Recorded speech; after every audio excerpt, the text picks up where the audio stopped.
Hala, balita ko mayroon daw kwan dyan. Matapang daw niya direktor dyan sa NBI. At kung makapagmura pala ito ay wagas. Lahat ng kung makakasagutan ito, puro minumura niya. At walang tigil sa kamumura. Naku po, kayo dyan sa NBI, napasukan kayo ng kwan. Napasukan kayo ng may saltik sa ulo. Maniwala kayo sa akin. Yan po ang sisira sa organisasyon ng NBI na talaga namang karespeto. Tapos napasukan kayo ng isang ungas lang. Sino ba yan? At si Libag. Yan si Libag. Ako po. Bakit kaya? Alam mo sir, sa totoo lang yung sasabihin mo na kapag kami pinapatay ka, walang bakas or walang ebidensya. Ay paano kaya, ano kaya kung pagtapatin natin tayo magtapat? Hindi ko alam kasi kung ano yung ibig mong sabihin na walang ebidensya. Sasabihin ko na sa iyo, kung ang sinasabi mo kung pumapatay ka ng tao ay walang ebidensya, ay di lalo naman ako. Dahil natutunaw agad dito pala sa harapan ko, tunaw ka na agad eh. Sir, huwag kang masyadong nagtatapang-tapangan. Wala nang matapang ngayon. Lahat may katapat. At ako, yung katapat ng mga ungas at mga mayayabang. Ang tagal ko ng kwan dito. Naghahamon ng patayan. Adi magpagalingan tayo kung mayroon tayong kwan. Ang sinasabi ko po rito, ang pinapatos ko yung may pustahan, no? Alam ko naman, di ba, galit na galit ka na sabihin may malita ka. Ay, malay namin. Ako, wala akong alam, Pero ayon doon sa mga sinasabi nila, kaya ka galit na galit. Doon ka sa kausap mo, sino ba yun? Si Sabio. Wala ka ng tigil sa kakaputang ina. At sabihin mo, papatayin mo siya. Alam mo, sir, pagka ang taong gustong pumatay, hindi na nagsasalita yan. Ginagawa na yan. Ginagawa yan. Kung hindi ko alam kung anong style ng sabihin mong walang ebidensya na makikita pag ikaw ang pumapatay. Ako, lalo na ako. Dahil pati anino mo, tunaw sa akin. Ano kaya kung na lang tayo, gawin natin ito. Gawin natin makabuluhan. Yung kumbinsihin mo kaya itong mga kasamahan mo. Nakita ko pa kayo sa restaurant na yung sino ba yung isang ungas din na naglabas ng 100,000 ba yun? Na akala daw niya yung bill 1 million na nagtatawanan pa kayo. Yun yata yung time na sinabihan ka ni Sabio na nakatanggap ka ng malita. Ano kaya kung kumbinsihin mo itong mga nandyan, total na sa gobyerno ka, kumbinsihin mo yung mga nasa gobyerno, lalo na si Recto na ang dami-daming pira yan. Kumbinsihin mo na magpupustahan tayo. Gawin natin makabuluhan. Ipunin mo na lahat. Huwag na ikaw. Kasama ka, pero ipunin mo lahat. Hindi lang, ang ibig ko sabihin, hindi lang ikaw mag-isa. Kasi kung ikaw lang mag-isa, kawawa ka sa akin.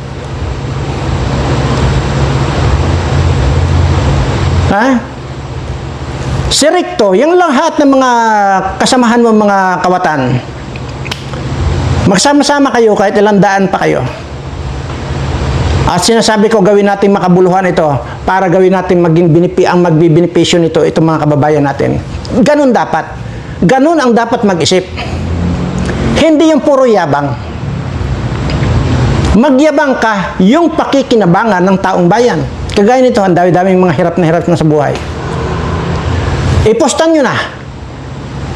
Lahat ng mga kinulimbat ninyo, dudublihin ko.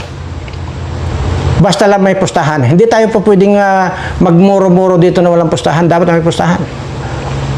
At dito nyo makikita kung paano kung iligpit na walang ebidensya. Dahil sabi ko nga sa inyo, pati anino niyo, tunaw.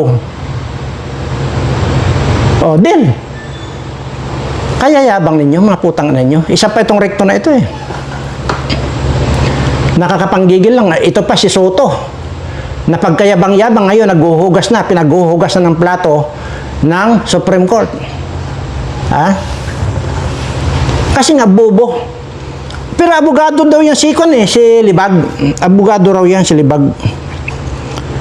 Pero bobo. Ayun naghuhugas na ng plato si Soto. Pinaghuhugas na ng Supreme Court ng plato sa Supreme Court. Kasi sa katangahan at kabubuhan itong Soto na ito. Ayun na.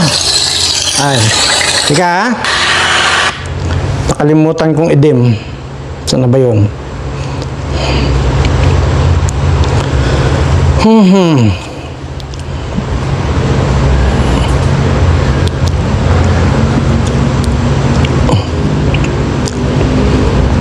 Ayun naghuhugas na ng plato.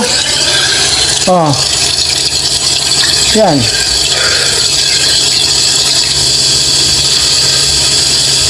Pinaghuhugas na ng plato sa Supreme Court. Ganyan kabobo ito. Sursahan na pinagkukomento siya sa loob ng 10 days. Breaking news. Ito.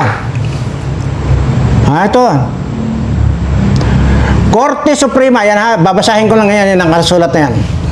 Korte Suprema, tinaningan na si Soto. Tinaningan na pala. Ibig sabihin, naku, mamamatay na ito si Soto. Naku, kaya pala, ang mga tuwalya na yung pinampupunas niya ng luha niya. Ayun, tuwalya na. Ay, kumot. Kumot na yung pinampupunas. Hindi na panyo, kundi kumot na. Tinaningan na pala ang buhay nito, si Soto. So, ibig sabihin, bukas makalawa ito, Ave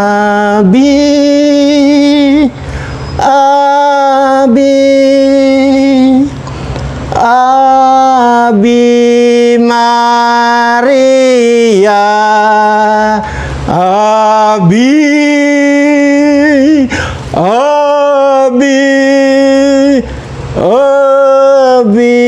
Maria. Korte Suprema. Tinaningan na si Soto. Tinaningan na po ang buhay ni Soto. Kunin natin So, ibig sabihin, paalala ko po doon sa mga kababayan ko na makakapakinig dito Huwag na huwag po kayong magdadala ng anumang kape o di kaya biskwit sa lamay nito. Ang dalhin nyo po rito ay pulburon. Kasi ito pala yung mga ito ay kasama na rin po ito sa matakaw sa pulburon. Ayan. Basahin natin. Ayan po yun. Yan. Korte Suprema. Tinaningan na si Soto. Supreme Court gave Soto only 10 days to answer contempt. Raps versus Supreme Court. Ayan pala naman. Tinaningan lang pala siya ng 10 araw, mamamatay na. Hindi pala mamamatay. 10 days to answer contempt, Raps versus Supreme Court.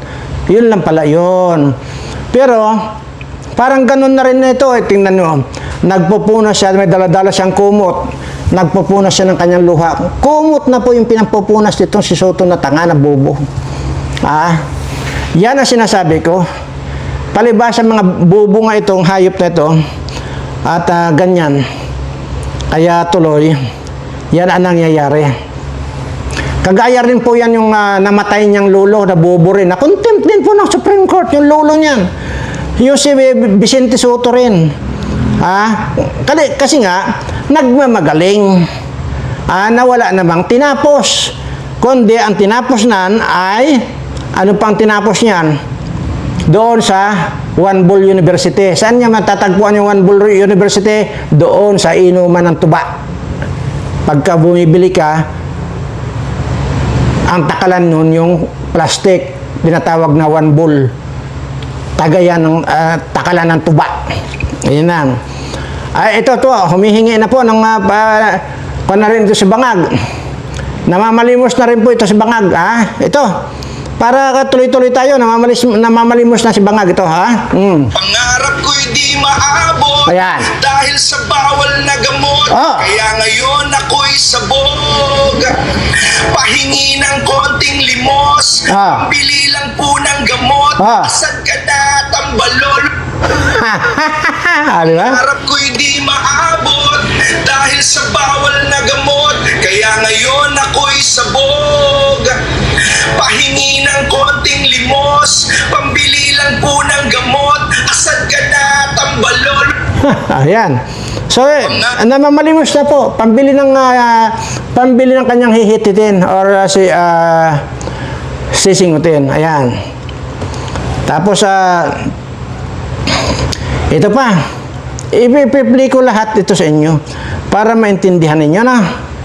At ngayon po, ipapakita ko sa inyo yung mga kakandidato ngayon 2028, ha? Ngayon 2028, ayon dito kay Kati Binag, ha? Nandito yung mga listahan. Ayan. Pakita ko muna sa inyo. Aha. Saan ba yun? Bakit ayaw mo magpakita? Ayan. As of May 2026, 12 senator are set to complete their terms on June 30, 2028. Ano? And are eligible to run for re-election willing ba silang mawala ng suporta sa INC. Yan ang sabi. Ito po yung mga pangalan, no? Yan yung mga pangalan. Baka hindi po niyo mabasa, babasahin ko isa-isa.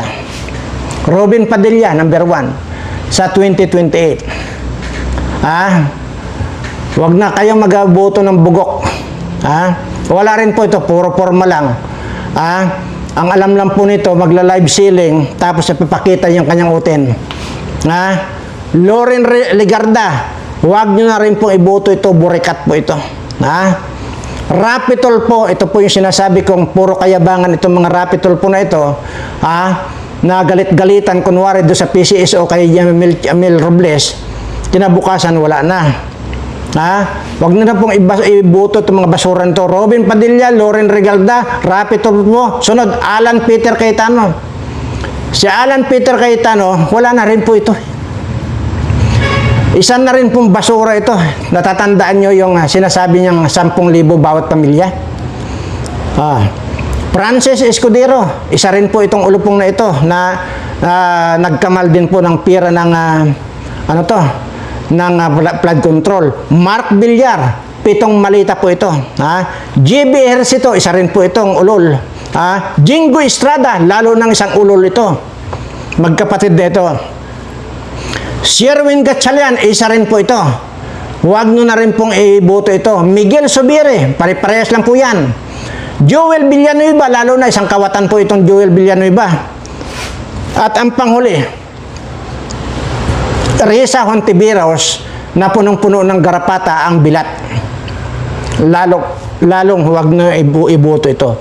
So, 1, 2, 3, 4, 5, 6, 7, 8, 9, 10, 11, 12. 12 na nakasulat dito. Huwag na po kayong mag-iboto itong mga pauli-uli ng mga pagmumukha nitong mga animal, itong mga bubo rin po itong mga ito. Wala naman talagang ginawa sa bayan itong mga bubong ito. Lalo yung magkapatid na GB Ejercito at saka Jingo Estrada. Patingnan mo, nagnakaw na naman ang putang ina. Joel Villanueva, pauli-uli lang dyan na parang kung nagsasalita dati, parang laging natatae. Wala na po, wala na kayong iboboto sa mga pauli-uli nyong naririnig na pangalan. Huwag na. Mas maganda nyo na lang po iboto yung mga bago na lang. At least yung mga bago, pag-aaralan mo nila kung paano ang magnakaw. Hindi kagaya nitong mga ito. Kahit lasing itong mga ito, kahit na binabangungot itong mga ito, alam na alam nila kung paano ang magnakaw. Kaya wag na itong mga ito. Ulitin ko. Robin Padilla, Loren Legarda na burikat, Rapitol po na isang aswang, Alan Peter Cayetano na isang gago, Francis Escudero na isang tarantado, Mark Villar na mukhang kohol, JB Ejercito na parang may hydrocephalus yan, ngiwi din, at Gingo Estrada na isang tarantado, Sherwin Gatchalian na ulol, Miguel Subiero na gago, Joel Villanueva na tarantado, Reza Hontiveros na punong-puno ng garapata ang bilat. Huwag na. Ayan. Ngayon, sino pa? Ano pa ito? Ipakita ko lang po yung litrato ni Reza Bilat. Noong siya ay hindi pa nagpapaldo sa PhilHealth. Yung itsura niya, nung wala pa, hindi pa marunong magnakaw. Pero nung marunong magnakaw, ito na, ang itsura niya. Ayan o. Yan o, ito yung dati, Yan na. Yan ang itsura niya noong hindi pa kawatan. Yan. Pero nag-PhilHealth na, abay, maganda na. Yan. Tingnan mo yan, parang kala mo tindira sa palengke. Ngayon, hindi na. Yan po. Kasi, nakapaldo na. Lang pala kayo. Sabi ko na may nakapaldo na ang putang ina. Ito pa, papakita ko sa inyo para makakuha niyo. Ayan. Pero iba ang pinakasalan. Nakita kita, pero kahit kailan, hindi kita pwede. Oo, aminin ko. Mahal kita. Nang dahil sa salabi mo. Nang dahil sa pag-ibig ko sa'yo, handa akong pumatay at mamatay. Mahal ko lang ang minahal mo. At hindi ang pagkatakot mo. Mr. Romantiko. Ayun na. Kumain na ng tayo si Trillanes sa Inidoro. Pinagis mo ako. Pero iba ang pinakasalan. Nanagutan kita, pero kahit kailan, hindi kita pwede. Oo, aminin ko. Mahal kita. Nang dahil sa salapi mo. Nang dahil sa pag-ibig ko sa'yo, handa akong pumatay at mamatay. Nako, Mahal ko lang ang minahal. tumigil ka na rin doon.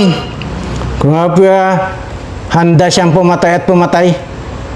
Ikaw rin doon, unahin mo muna yung ilong mo na parang kasing laki ng butas ng kuiba yung ilong mo. Wag nga kayo. Tarantado kayo. Ano pa? Para masiyahan kayo rito. Ayan. Sino pa yan? Ano pa ito? Tingnan nyo ito, si Manny Pacquiao. Ito pala, si Manny Pacquiao, nagreklamo na rin pala ito, nireklamo na rin pala niya itong yung director ng NBA na si Libag. Dahil sa kayabangan, ito may reklamo si Pacquiao So, ibig sabihin, tarantado pala talaga itong Libag na ito. Sir, ulitin ko, magpustahan lang tayo. Magpustahan lang tayo. Di ba? Ito, may pakwan dito si Manny Pacquiao, ito. Mr. Chairman, sorry for that. Bastos itong si Atty. Matibag. Matibag pala, hindi libag. Yung pagka-lawyers niya, pagka-lawyer niya, parang walang pinag-aralan. Pinagmamalaki na matalino, pinangyayabang pa niya na mas matalino siya, pero dito sa attitude niya hindi kagalang-galang, wala parang hindi nakapag-aral, Mr. Chairman. Sorry to my word, but yan ang totoo. Dapat magpakita naman ng pag-alam. Akala mo kung sinong matapang. Yan. Mr. Chairman, sorry for that. Bastos itong si Atty. Matibag. Yan. Sayang yung Matibag, bastos ka raw. Kala ko kanina, libag. Yung pala matibag. Para bang, diyan pala sa apelido mo, ang bilis mong tibagin Sa totoo lang. Ang titibag sa'yo si Berana. Lahat ng mga siga, dito ako ang tumitibag. Maniwala ka. Kung ito, saan ba yung lugar mo? Ituro mo sa akin lahat ng mga siga sa lugar mo.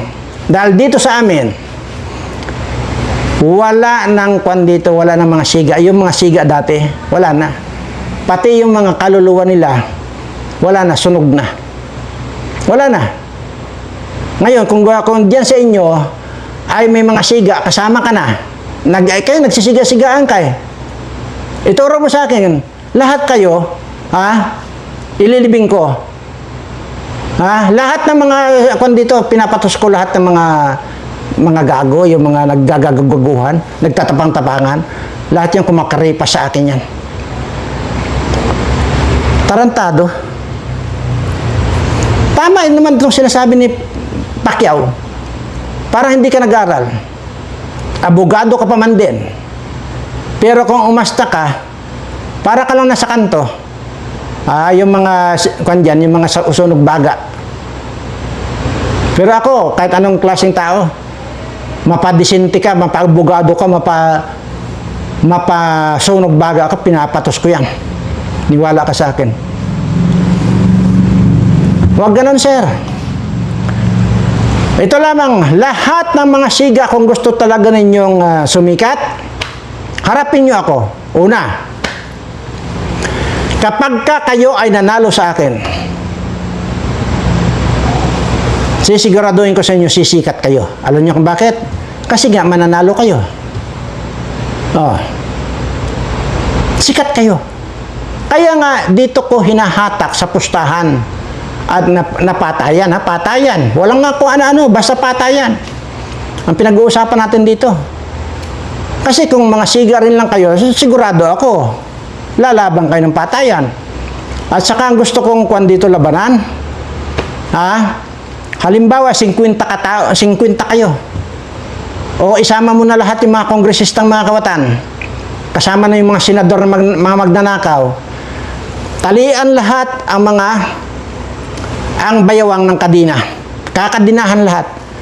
Pati yung baywang ko, kakadina. Ibig sabihin, para walang tatakbo. Ganun ako humamo ng patayan.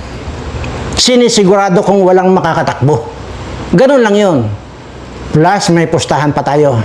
Kaya sabi ko sa inyo, mga kababayan ko, mga subscriber ko, malapit na. Malapit nyo na makamtan yung kaalwanan sa buhay dahil dito, sa mga paghahamon ko, baka malamang, siyempre mga mayayabang yan, baka patusin na itong mga hamon ko nito. Baka lang, malay mo, siyempre magyayabang yung mga yan papatusin nila. Yun, doon na magsisimula ang pagganda ng takbo ng inyong buhay. Ikaw Recto, itong ito pang pala itong ano to. Mga kababayan, itong naku, ang maliliit kasi maliliit po kasi itong Kami ang tambalolos. Maliliit po kasi yung litra ng post ni Harry Roque. Ito pong si Kwan na ito. Itong si Rap Recto, ito pala talaga ang pumapatay sa inyong mga mahihirap. Yan ang mga nagpasa ng bat na yan. Kaya talagang walang pan ito. Walang malasakit sa kapwa nitong putang inang Rap Recto na ito. Sugurin na natin. Mapitik man lang ang ilong yan. Tarantadong yan. Kaya yan po. Lahat na yan, siya lahat ang nagmaniobra na para lalo kayong pahirapan na mga kababayan ko. Parehas lang sila ng asawa niya, si Vilma Buricat, na yung 25 barangay sa Batangas, tinablan itong Buricat na Vilma Santos. Parehas lang ito. Kasi nga, hindi raw nanalo yung kanyang anak na si Luis Manzano. Ewan ko kung sino yung Ryan na Recto dyan sa Kongreso. Meron na pala. Anak ba yan ni Recto? Ryan Recto na yan? Hindi ko alam kung anak yan ni itong si Rap Recto na gago. Hoy, Recto. Maniwala ka sa akin. Hindi ko palalapatin itong kamao ko sa iyo. Sige daw. Tanggapin mo lang sa hamon ko. Hindi ko palalapatin ang aking mga kamay sa iyo. Mananatiling nakaganyan lang ang kamay ko. Pero 10 segundo, lalagutin ko ang buhay mo. Tang ina ka.